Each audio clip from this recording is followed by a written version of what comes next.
Angeba Sojola here.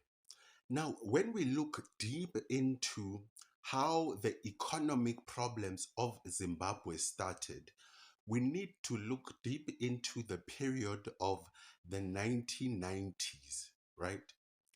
Now, in the 1990s, Zimbabwe faced a lot of difficulties, right? Which resulted in what we see today in the economy, right? Now, the 1990s started off from a bad foot, right? In 1991 and 1992, Zimbabwe was hit with the worst drought that that country has faced in history, right? Which had a bad effect and a bad impact on the economy. Now, because the Zimbabwean economy in the 90s was mostly an agricultural based economy, right? This drought had a serious effects on the economy and the livelihoods of the survival of the Zimbabwean economy. Now, it was around this period, the early 90s, that Zimbabwe started losing their status as a breadbasket of the African continent. A second drought also hit Zimbabwe, but it happened in 1994 and 1995. Because of the disastrous effect and impact of the two droughts on the Zimbabwean economy, the IMF and World Bank came in and introduced, basically suggested certain economic reforms and certain austerity measures, right? Which really didn't have any influence or good impact on the Zimbabwean economy. Chenjerai Hunzi was a medical doctor who studied in Poland and qualified in 1990. This medical doctor came back and set up a medical practice in the capital city, Harare. Now, Chenjerai Hunzi, who was known as Hitler, right, was very instrumental in assisting the war veterans who had incurred injuries in the war, right, that happened between 1966 to 1979. This war was basically known as the Second Chimurenga, right? Now, he was fundamentally assisting war veterans of this period to come and claim, right, from the government compensation in regards to their war efforts in the Second Chimurenga. Now, Chenjerai, Hitler, right, ended up raising in ranks and becoming a chairman of the War Veterans Association in Zimbabwe, right? Now, Chenjerai Hunzi, also known as Hitler, had managed to organize the war veterans to such a point where they had become a political pressure group, right, against a number of issues in the country, but particularly Mugabe. Now, the War Veterans Association had grown in power to a point where they could pressure certain decisions which were made by the government.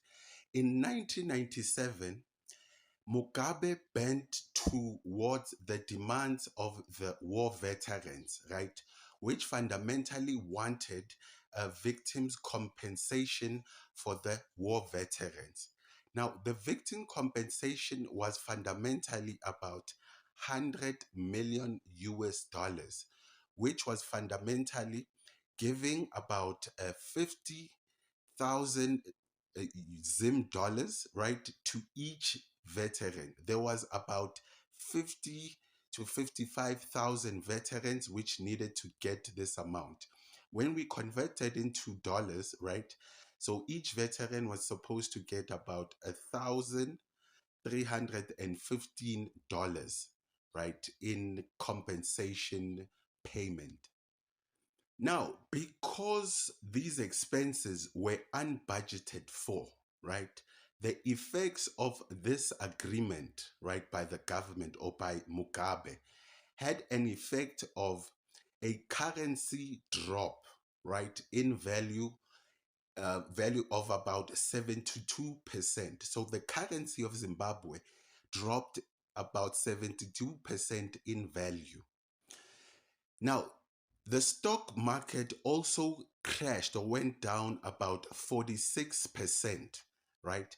Now, in Zimbabwe, the day that this happened is known as Black Friday. It was November 14 of 1997. Okay, another issue that hit Zimbabwe, right, or exacerbated the economic issues of Zimbabwe was their war efforts that they were part of in the First Congo War, right?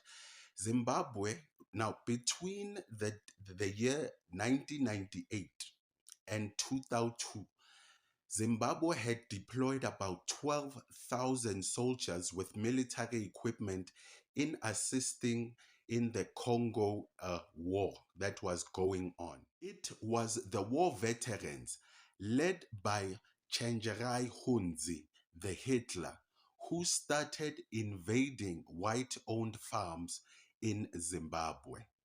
Now, Hitler, Chenjerai Hunzi, is believed to be the architect of about nearly 2,000 farm occupations in Zimbabwe.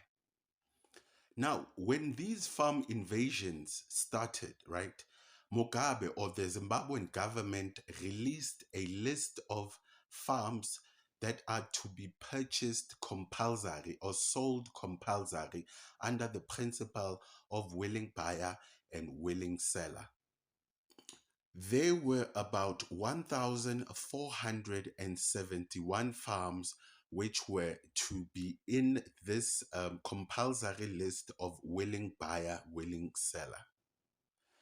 A court case was initiated in trying to compel the owners to sell their farms, right, according to market price.